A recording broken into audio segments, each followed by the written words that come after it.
Hello and welcome to Phantom Forces Weapon Spotlight, a series where I give a more subdued and informative look on the weapons of Phantom Forces.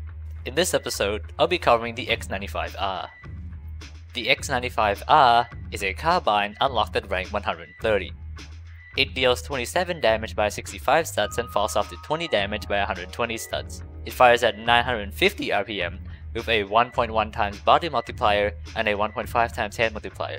The muzzle velocity is 2200 studs per second, and the penetration depth is 1 stud.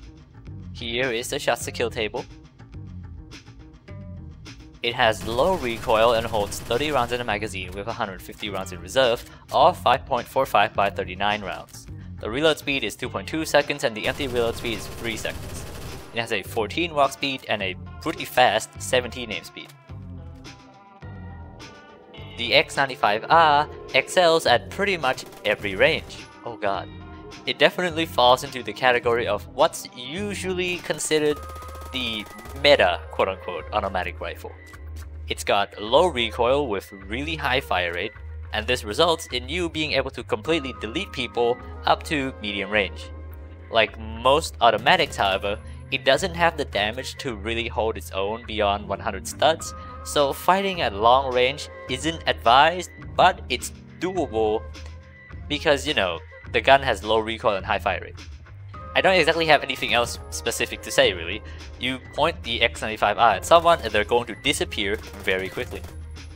Although, I would have to address something very important.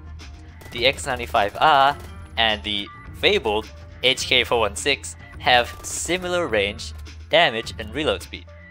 But the X95R fires even faster than the HK416. Now, this wasn't as much of an issue until recently, because before this current update, the May update, the X95R had quite a bit more recoil. Well, right now though, the X95R has even less recoil than the HK416. I don't think I have to elaborate why this might be a bit of an issue. The X95R, in its current state, may very well be the best automatic in the game, hands down, sitting right next to, if not even higher, than the HK416. This thing's S tier, it's ridiculous. The 5.56 conversion trades fire rate for long range damage.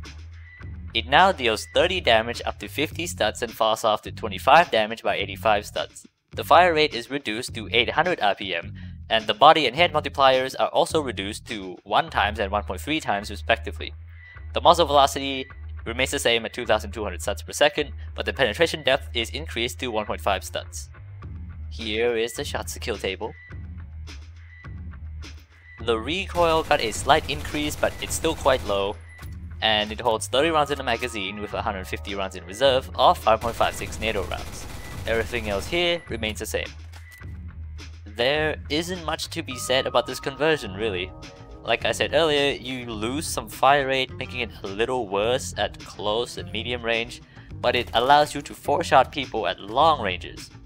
I recommend taking this on large maps like Robot or Mirage, but honestly, the difference between this and the default ammo isn't that big, so this would all have to come down to personal preference. The .300 blackout conversion lowers your fire rate but gives you better close range performance. It now deals 36 damage up to 55 studs and falls off to 19 damage by 100 studs. The fire rate is reduced down to 850 RPM, while the body multiplier remains the same but the head multiplier is reduced to 1.4 times. The muzzle velocity is also reduced to 2000 studs per second, and the penetration depth remains at 1 stud. Here is the shots to kill table.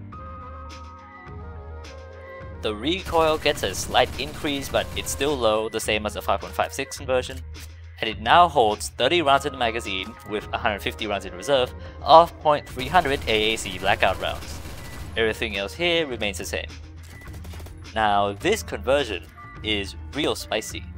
You can 3-shot body shot people and 2-shot headshot people at close range with pretty minimal loss of range, all things considered. The fire rate reduction isn't very substantial either. The time to kill at close range is still a whole lot faster than default ammo. The recoil is still lower than the HK416, despite being higher than the base default ammo. Honestly, you could just run this conversion all the time. It's really good. It's almost a straight upgrade. It's only really weaker than the default ammo on larger maps, but even there, the benefits still hold up. It's still really good. This would be where I usually cover notable attachments, but the X95R doesn't have any. But using the compensator on larger maps might be a good idea, considering how low the vertical recoil is. And that concludes this episode of Phantom Force's Weapon Spotlight. If you enjoyed this video, please leave a like and subscribe to the channel as it helps a lot.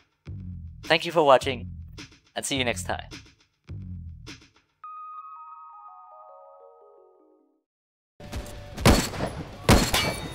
What?